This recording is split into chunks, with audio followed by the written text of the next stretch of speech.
que os irmãos abrissem a Bíblia no livro de Mateus. Mateus no capítulo 6.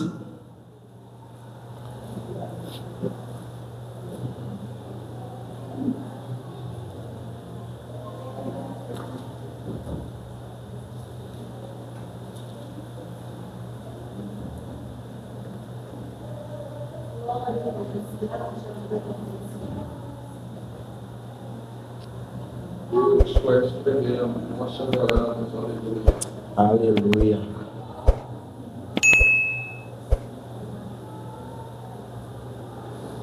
Mateus capítulo 6, a partir do versículo 25. Que diz assim: Portanto, vos afirmo, não andeis preocupados com a vossa própria vida, quanto ao que haveis de comer ou beber, nem pelo vosso corpo, quanto ao que haveis de vestir. Não é a vida mais do que o alimento, e o corpo mais do que as roupas? Contemplai as aves do céu, não semeiam nem colhem, nem armazenam em celeiros. Contudo, vosso Pai Celestial as sustenta. Não tendes vós muito mais valor do que as aves? Qual de vós, por mais que se preocupe, pode acrescentar algum tempo à sua jornada, da sua vida? E porque andais preocupados quanto ao vestir, observai como crescem os lírios do campo. Eles não trabalham nem tecem. Eu, contudo, vos asseguro que nem Salomão, em todo o seu esplendor de sua glória, vestiu-se como um deles. Meus irmãos, no ano passado, ele foi um ano um pouco complexo na minha vida, no sentido de que não foi um ano de dificuldades financeiras, não foi um ano de doenças, que eu posso dizer assim, que me acamaram, mas foi um ano em que eu tive problemas com doenças psicossomáticas, em razão de um estado que tem se aflorado na nossa sociedade hoje em dia, que é o quê? A ansiedade. Após ali o meio do ano, eu tive um estado em que apareceram várias manchas no meu corpo. E eu fui em vários dermatologistas, fui em 3, 4 médicos. E eles tiravam um pedaço da minha pele para saber o que estava acontecendo, se eu estava tendo alguma reação alérgica a algum material, alguma coisa, e fazia estudo daqui, estudo dali, e ninguém sabia o que estava acontecendo, nada. Até o momento que eu entendi que aquilo era um sinal de que eu estava tentando, com as minhas próprias mãos, tomar o lugar de Deus na minha vida. E a ansiedade, ela tem se aflorado há muito tempo na nossa sociedade e dentro da igreja. Em razão de quê? Em razão de que vivemos e aprendemos a cada dia e somos ensinados a cada dia a viver em um mundo globalizado. Eu me recordo que no tempo de escola, desde o ensino fundamental, o ensino médio, os professores, quase em todas as matérias, falavam: olha, nós estamos vivendo a era do mundo globalizado. E essa era do mundo globalizado vai ser uma era maravilhosa. Teremos conexões com o mundo todo. Teremos formas de fazer o nosso trabalho no mundo todo, ir a qualquer lugar, alcançar qualquer pessoa e falar com qualquer pessoa, e somente partes boas. Mas será que foi só boa para a nossa vida? Será que só trouxe benefício para a sociedade e para a igreja do Senhor Jesus? E eu estava pensando, lá nos tempos passados, para quem era advogado, quem é advogado, eu tinha que receber o cliente no meu escritório, Eu atendia ali 2, 3 em um dia. Tinha que fazer uma petição, ir até o fórum, protocolar. Só que hoje em dia, o mundo globalizado, o que ele faz com a gente? Ele te obriga a se obrigar a fazer mais. Ele fala assim: não, você tem internet, você tem computador, então se você atendia 3, você tem que atender 100. Se você fazia uma petição, você tem que fazer 20. Porque você vive um mundo globalizado. Porque você tem que dar resultado. Porque você tem que fazer acontecer. Você precisa atender. Você precisa estar disponível. E aí, a nossa força vai embora. E a ansiedade começa a tomar conta do nosso coração. É verdade. A ansiedade, ela começa a dominar a nossa alma. E deixa eu te falar um negócio que Deus colocou no meu coração. E Ele falou muito forte comigo essa palavra. A ansiedade é a maior inimiga da sua fé e o maior obstáculo do seu milagre. Porque a ansiedade, ela é um sentimento que está dizendo para você que não vai acontecer, ou que vai acontecer algum problema, ou que você não vai dar conta, e ela diminui a sua fé. E ela acontece justamente no momento em que você, com a sua própria mão, tenta tomar o lugar de Deus e o lugar de descanso que Ele te mandou assumir. E uma palavra que veio muito forte ao meu coração do Senhor nesse momento que eu estava passando em minha vida foi o seguinte: falou assim: meu filho, a igreja, os cristãos, nós somos todos ensinados de que nós precisamos seguir aquilo que foi ensinado pelo Cristo, as leis, os 10 mandamentos: não matarás, não roubarás, honrará pai e mãe. Mas nós esquecemos que existem muitas palavras do Senhor Jesus na nossa vida e que também fazem parte dos seus mandamentos para a igreja dele, que fazem parte da obrigação do cristão. Quando o Senhor fala aqui que essa palavra é dele, em Mateus 6 e 25, Ele não está falando assim: olha, filhinhos, eu estou pedindo para vocês, para que se der, vocês não andam ansiosos não. Tenta não andar ansioso. Ele não está dizendo isso, ele está falando: eu vos afirmo, não andeis ansiosos.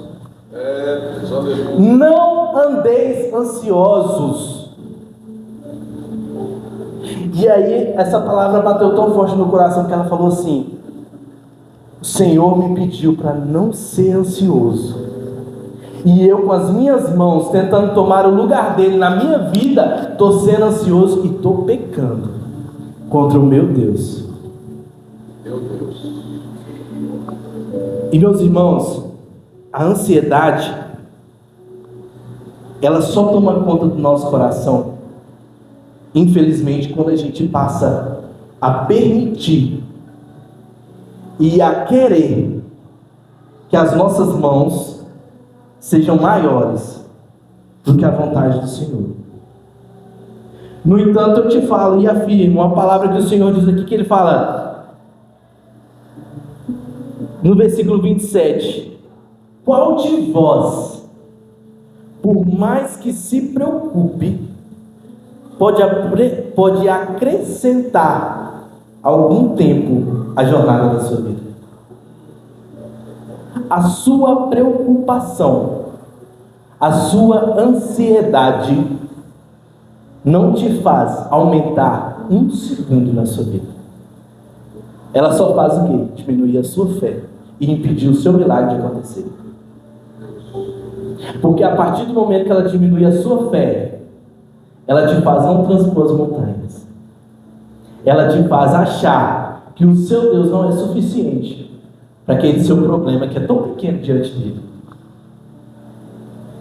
E aí eu te pergunto uma coisa.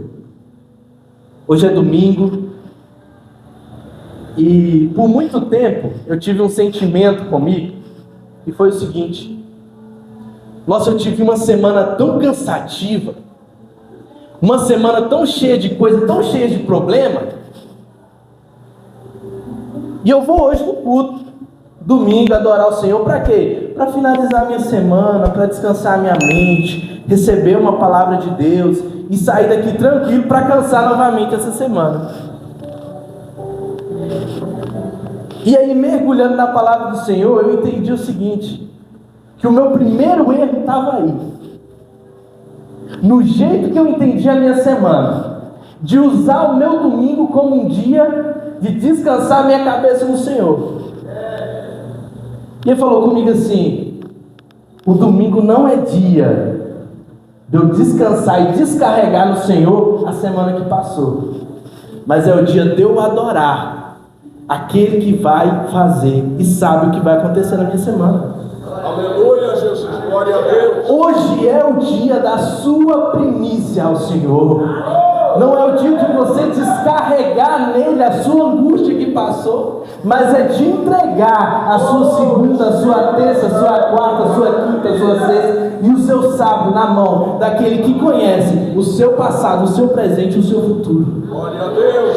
Você não é capaz de acrescentar um minuto na sua vida. Então entrega para aquele que sabe e que fez a sua vida, os seus dias. Aleluia.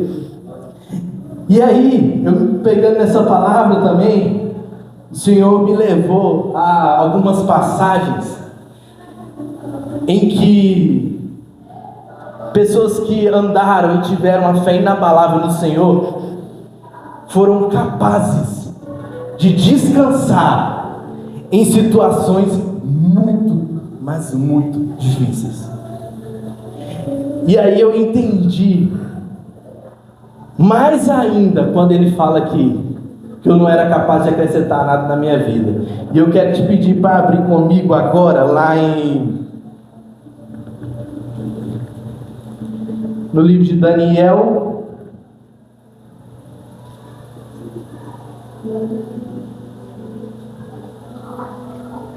O livro de Daniel, no capítulo 6, a partir do versículo 12.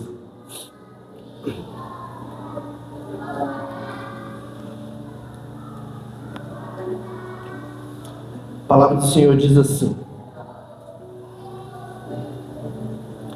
e mais que depressa foram falar com o rei acerca do cumprimento do decreto real e argumentaram: tu não publicastes uma resolução real ordenando que nesses 30 dias toda pessoa que manifestasse um pedido a qualquer Deus ou a qualquer ser humano, exceto a ti, ó rei, fosse atirado sumariamente às covas dos leões?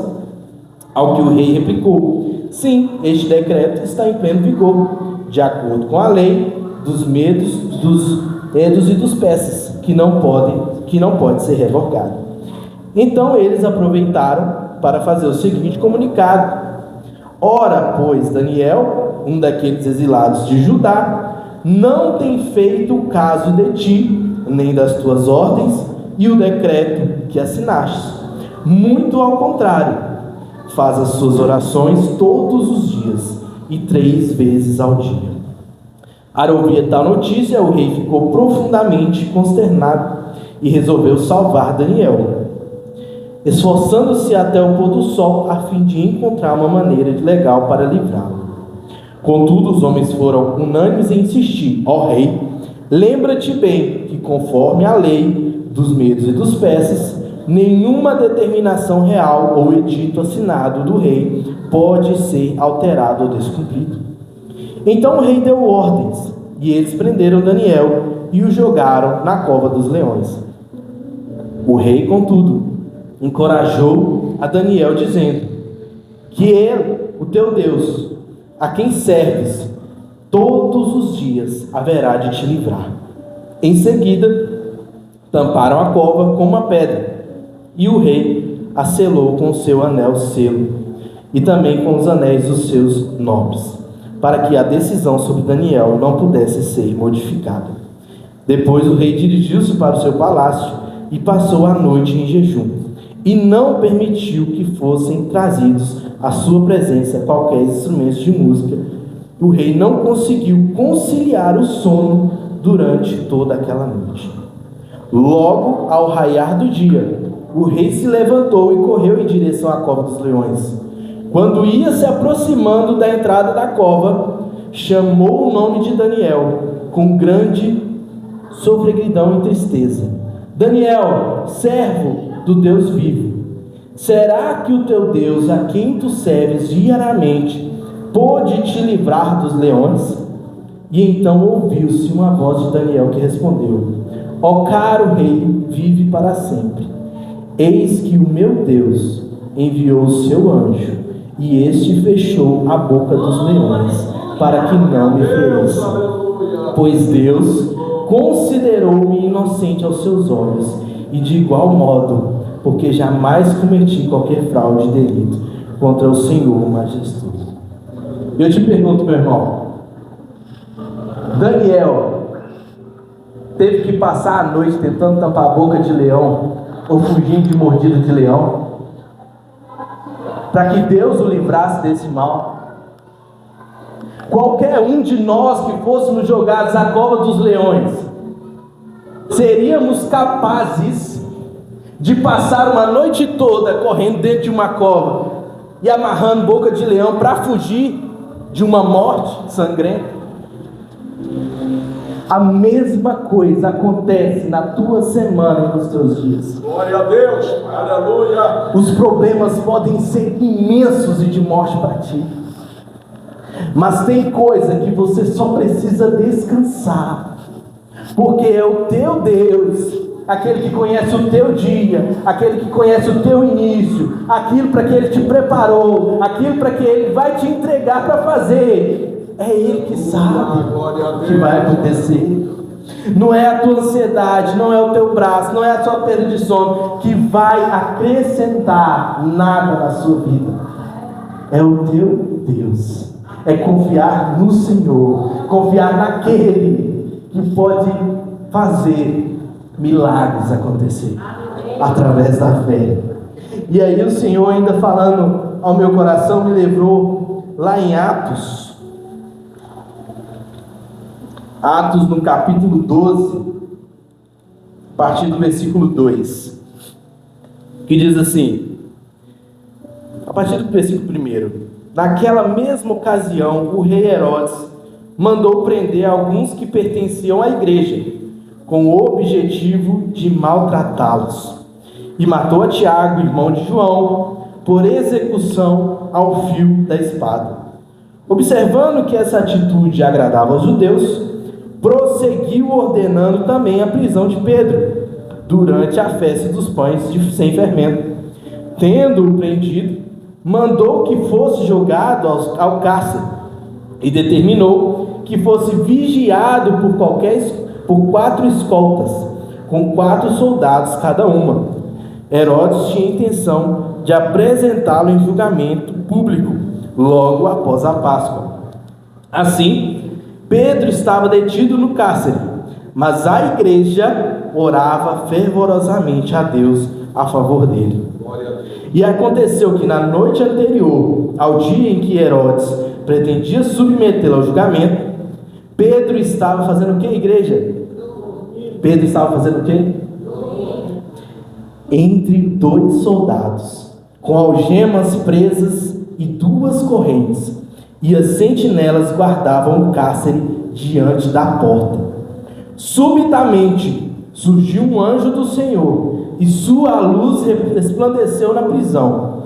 Então o anjo tocou ao lado de Pedro e o fez acordar, ordenando: levanta-te depressa. E em seguida as algemas caíram do punho de Pedro. E o anjo continuou a orientá-lo: veste a tua roupa e calça as sandálias. E Pedro assim o fez. Disse-lhe ainda o anjo: põe a tua capa e segue-me. Ao sair, Pedro seguiu, mesmo sem saber se o que estava acontecendo, por meio do anjo era de fato real, pois lhe parecia tudo uma visão.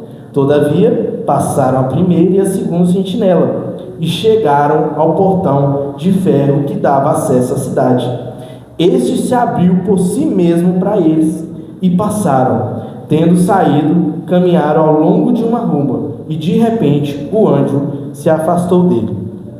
Foi quando Pedro caiu em si e disse: agora entendo, sem qualquer sombra de dúvida, que o Senhor enviou o seu anjo e me libertou das mãos de Herodes e de tudo o que o povo judeu tramava contra mim. Meus irmãos, essa palavra para mim foi uma das mais fortes que eu li, porque ela subjetivamente traz uma mensagem tão grande do que é ter a confiança e a fé no Senhor, que eu fiquei espantado com a fé de Pedro. Eu falo assim, gente, quantas noites de sono eu perdi pensando na minha segunda-feira e nos problemas que eu tinha que resolver. E Pedro conseguiu dormir sabendo que no dia seguinte ele ia morrer. O anjo teve que chegar do lado dele e falar: ô, levanta, acorda, porque ele estava dormindo um dia antes da sua morte. Deus, aleluia. Você consegue compreender o que é ter uma fé inabalável no Deus que é o único que pode mudar o seu destino e te entregar o teu milagre? Você consegue compreender o tamanho dessa fé e dessa tranquilidade que é ter a segurança no Deus que a gente serve? Nós vamos nos preocupar para quê? Para que eu vou passar minha noite de sono pensando no meu patrão que não me promove, no meu patrão que pode me demitir? Se ele vai te demitir amanhã ou não vai te demitir, se ele vai te demitir, se ele vai te promover, só o teu Deus sabe. Você não pode fazer nada quanto a isso.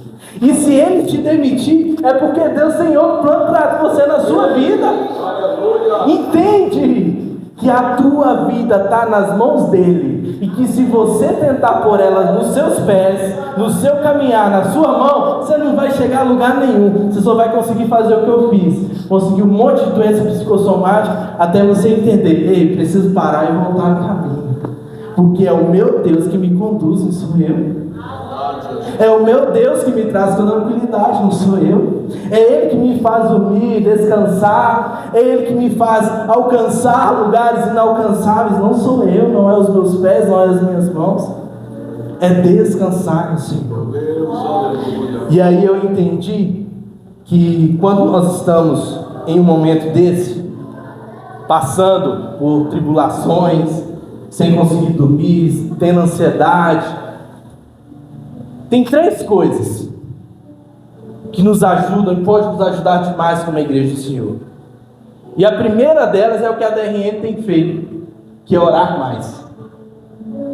Porque a oração, ela é o momento em que nós nos ajoelhamos e nos voltamos a Deus em espírito e em verdade, e entregamos para Ele os nossos sentimentos e as nossas preocupações. E é nesse momento que nós falamos com Ele: papai, eu tenho esse problema aqui, eu estou entregando ele para o Senhor, porque eu sei que o Senhor é o único que pode resolver, não sou eu.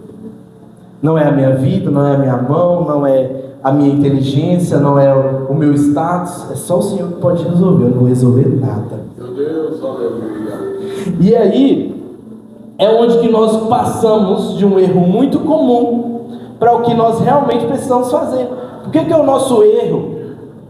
Quando nós estamos afobados, ansiosos e cheios de nós mesmos, tentando resolver os nossos problemas, é procurar a primeira pessoa que está do nosso lado, seja no trabalho, seja amizades seculares, e querer despejar nelas os nossos problemas, e querer entregar para elas os nossos sentimentos.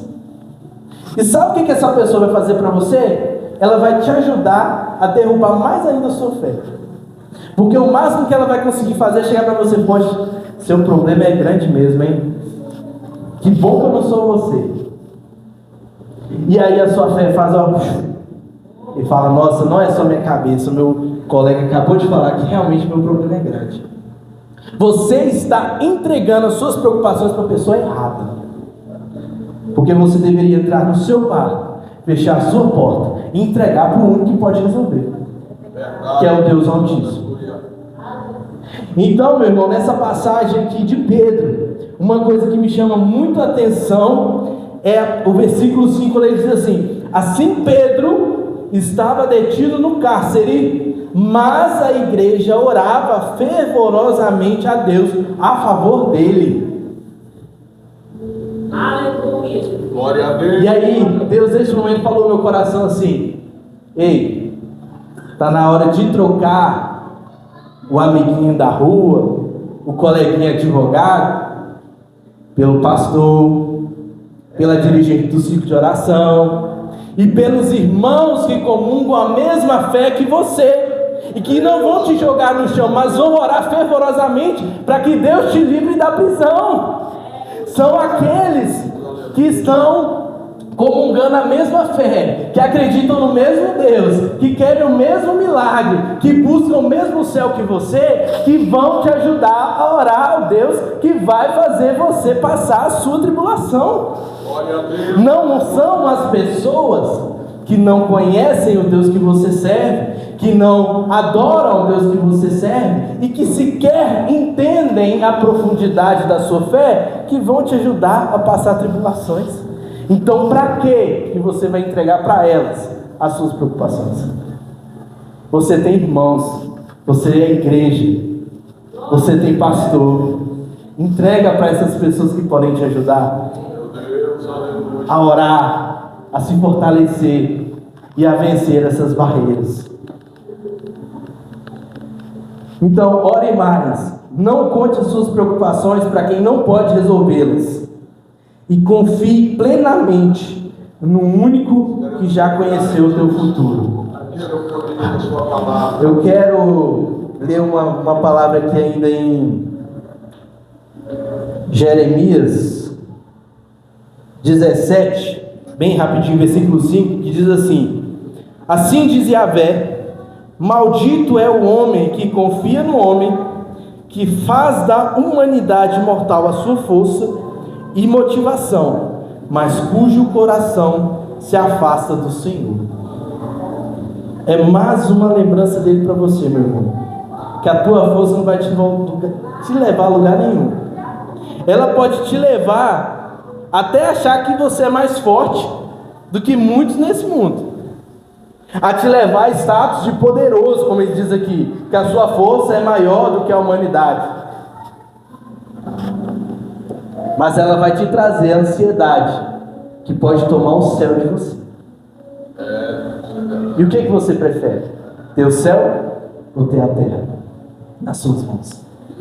Chegar a algum lugar com as suas forças? Ou chegar ao céu com a paz que só Ele traz para o nosso coração? E aí, Deus falou todas essas palavras ao meu coração, e eu entendi que eu precisava descansar. Comecei a colocar isso em prática no meu dia a dia. A segunda-feira, que antes era um tormento, passei a iniciar com tranquilidade, com oração, com leitura, indo cuidar de mim na academia, adorando ao meu Deus e sabendo que tudo o que eu fosse fazer, ou o que eu precisava fazer, estava entregue nas mãos dele. E que eu não podia mudar nada disso. Não podia alterar 1 milímetro do meu dia. Muitas das vezes a gente chega aqui pensando já no dia de amanhã, com as preocupações que vão acontecer na segunda-feira. Fala: nossa, eu preciso acordar cedo porque eu preciso ir em tal lugar, eu preciso vender tal coisa. E esses dias eu estava com o Tiago no sábado, na sexta-feira na verdade, e a gente já planejando o nosso dia. Amanhã nós vamos acordar cedo, vamos na academia, vamos vender uma moto que a gente estava querendo vender. E aí acabou que a gente foi vender essa moto, aconteceu um problema lá na hora, e a gente teve que ficar 3 horas lá dentro do supermercado esperando resolver esse problema. E aí nosso dia foi todo embora.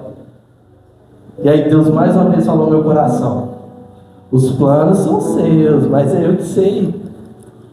É eu que sei o que vai acontecer, meu irmão. Você pode planejar o tanto que for, põe na sua agenda, põe alarme para tocar. Se o Senhor não quiser que aconteça, não vai acontecer, e vai acontecer no momento que Ele quer que aconteça. Descansa, meu irmão. Descansa no teu Deus. Vá para casa feliz. Vá para casa tranquilo. Não vá para casa deitar sua cabeça no travesseiro e ficar pensando no amanhã, não. Não perde sua noite de sono, não, porque o sono é para os justos. Deus te deu a noite para você descansar, para você renovar a sua mente, para você ter tranquilidade, para você acordar bem, para você fazer bons planos, bons projetos, para você conseguir ir bem no seu trabalho. Não foi para você ficar preocupado. Então, meu irmão, descansa. Descansa no Senhor. Eu quero te convidar a ficar de pé nesse momento.